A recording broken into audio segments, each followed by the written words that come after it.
Fresh air. Hello and welcome to Fresh Ears from Fresh Air, and another of our episodes recorded at Media 360 in Brighton. As a partner to the event, we set up a studio next to the main conference room and spoke to some of the marketing leaders about their marketing and audio strategies in particular. This time is the turn of Sam Taylor, the marketing director of Direct Line Group, a company with a rich heritage of audio branding. Fresh Air's director of content, Michaela Hallam, started by asking Sam to sum up the brands he looks after.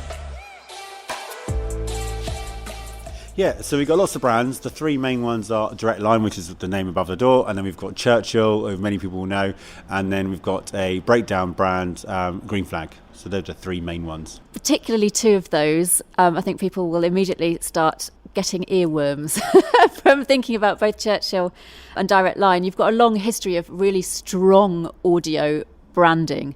People will think of the Churchill dog, the yes, yes, yes, and they think about the Direct Line, the do.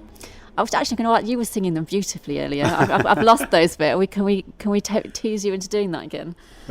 What, the Direct Line? Yeah. That was rubbish, but there you go. That is what it sounds like. I mean, Churchill's much more fun, isn't it? Oh, yes. I can remember, actually, you'd watched the adverts and you couldn't help yourself but repeat them afterwards. So we're talking here today about audio branding in the context of your wider marketing portfolio. And it's just really interesting to consider the importance of that in an increasingly crowded market. How do you use audio to help both represent and make your brand stand out in the crowd? So our brands historically were very strong. We had a lot, particularly in the era where we spent a lot of money on launching performance marketing, in the sort of the 2000s, and so we invest a lot of time and energy in working out what they would be, and obviously that's why they've got, they're known as they are. And Direct Line now has not been used for 10 years, and people still remember it immediately. So, yeah, but I think we certainly with Direct Line, we relaunched the Direct Line brand, if you like, back in 2014 with a really strong creative idea with Harvey Keitel, the Fixer.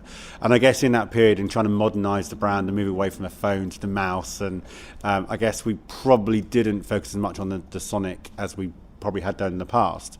But then, we did have audio cues on there with, obviously Harvey Keitel's voice. We had the sort of Pulp Fiction-y sort of music, which is the very end of every TV ad in the car, the red Direct One car screeching away. So we kind of had that. We had the audio cues, but didn't really continue with the sonic that we had obviously spent years investing in. But coming out of that period of heavy investment on big TV campaigns, with the Harvey campaign, with the recent We're On It campaign with the Transformers, and recently with Valkyrie from Thor, we're now going, have we lost our way of it, and do we need to spend more time thinking about what that, bringing them back to life? What could the sonic sound like for a modernised Direct Line? If there was any kind of genre of music that would represent Direct Line, what do you think it would be? Oh, I don't know.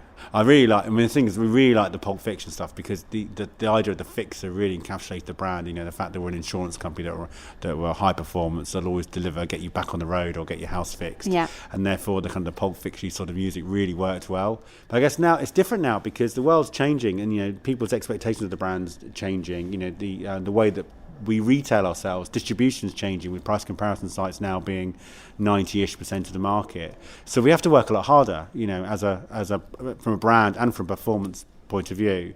And not only that, we're spending, as many brands are now, spending more time thinking about the data we have and thinking about CRM and customer experience at the heart of that. So what's our customer experience strategy? And then again, what does that mean from an audio Absolutely, because you create an audio identity and then you can use that across every single channel that there is an audio touch point. Do you think the fact that people clearly still remember the audio brand, the previous audio branding, that shows how powerful it was, that you might even consider returning to that? Possibly you go around, you look at it, you invest time and energy in it, and you get back to where you started. That could be an outcome, but certainly it would need to be modernised because it's based initially on the dial telephone. On the whole point of the Direct Line business launching was going direct, cutting out the broker, and as give us a call. And so all of our direct response performance ads, TV ads, all had the sonic, which basically not only was it an audio cue for the brand, but it kind of meant action, call us. Yes. So who knows? I mean, we are actually working on a project right now, so we'll see where we get to. That's really exciting. We might come back to you once you've finished that project, if that's all right, and we'll feel where we've got to at the end. I mean, we spent a bit of time last year on Green Flag, and we felt the Green Flag really wasn't standing out enough on audio, so we have introduced a new sonic for that, which you may have heard, which is the Green Flag. I have heard that. I can confirm. So that was a piece of work that happened last year, and I think because of the success in that, certainly in the standout, the ads are now driving in a brand that's got very minimal spend. It made us kind of sit back and go, we probably do need to revisit this, and the same with Churchill as well. It's really interesting in both the Churchill and the Green Flag audio brand assets that you've had some kind of verbalization, whether it's the brand name said aloud or something that the yeah.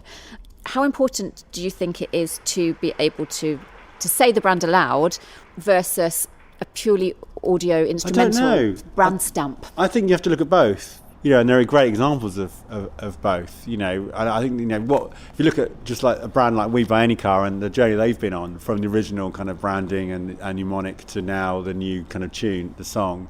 I think you have to look at all options, and I think the options may show up differently in different types of communications, whether it be TV when you've got audio and visual versus where you've got audio perhaps only. So we were so heavily invested in TV over the years that when you rely on celebrities talking about your brand, then you had the voice and the accent of the celebrity as well. So I think you just got to look at it all and but it's evaluate really interesting. all there options. are so many components, aren't there, that goes into an audio version around your music, your voice, the language you choose. You were talking earlier about the fact that you've got 3 groups under the Direct Line group. Are there any consistencies in the way that those, or are they all individual, completely individual? It's all brands? done individually based on this, based on the brand, based on the segments the brand represents, or we're trying to tune into. Churchill recently, when we looked at the Churchill brand a couple of years ago, we've kind of reworked that. We've gone from into a more animated dog versus the puppet that we had before, and the idea around Churchill is now around chilling. That we take care of everything, so chill. So you've got Churchill, and so we had to change, I guess, the audio cues around the sentiment of the brand and the way that we'd reinvented that brand. But I think, we are... So Churchill kind of happy with the way we've done that. But I think Direct Line, we've got a bit of an itch we need to scratch. And I think, so we're busy trying to tackle it. Radio is obviously a really key channel for you, and people consume radio in potentially a slightly different way to historically. People go out and they listen to it while they're on their walk or busy doing other things. What do you think, in a really competitive market, that audio brings in terms of subconscious brand awareness that other branding might not? I think you've got the cues that allow that give you that underlying kind of brand familiarity, but I think that the value that the audio cues give you in radio is more the punctuation. It's sit up, listen, it's now us talking, listen to what we've got to say, so that you don't miss that first 3, 4, 5 seconds, because otherwise you kind of, by the time your ears prick up and you realise it's the brand talking, you're on the T's and C's. And obviously in the financial services sector, there's a lot of them, and that's the bit we don't really want people to tune into as much as we might, as we would do on the brand and the message and the product. So, but I think it's very much about the punctuation, and we're seeing more of that now on TV again, what with sponsorship, and we're seeing more sponsorship on podcasts and things like that, where you want to create those kind of bookends and go, right, here we are. And I think what we struggled a lot with recently on radio for Direct Line is that we use the same audio cues on all of our ads. We've got many products. Yes. Okay. So one of the things we do struggle with is all the ads sounding the same. So whether it be a story around motor or home or landlord or pet, it's not until you sort of consume the ad that you realise which product it might be for. And I think to tell the story well, it's a bit late. So we've got to not only factor in consideration around how we stand out and how we kind of build that punctuation, but also how we differentiate between our products as well. You mentioned podcast advertising just now. How much work have you done in that market, and how also going back to the kind of data-driven stuff, how would you choose which podcasts to put your messaging in? So we don't do a lot really. I mean, the only times we've really used podcasts is when we've got a creative idea where it lends itself really well. Whether that be, we've done things like with Churchill, working with children's books and trying to educate kids around safety and things like where they kind of, it fits really well. But generally, we haven't really used podcast as a sort of a channel for all of our brand advertising, unless it kind of stands out within part of the strategy. So, but I think there's definitely more to consider within that, because we do obviously advertise on radio. We're doing more and more digital radio as well, and so I guess watch this space. Maybe we'll do some more. We'll do just that. Thank you so much to Sam Taylor, Marketing Director at Direct Line, for taking the time out on a quite busy Brighton seafront to talk to us today. Sunny Brighton seafront. Thank you very much. Thank you. We will indeed watch the space and, more importantly, listen to it. Thanks to Sam Taylor, and if you'd like to find out more about audio strategy and how you can take your brand into the world of podcasts, you can find us at freshairproduction.co.uk. For now, goodbye, and thank you very much for listening. Fresh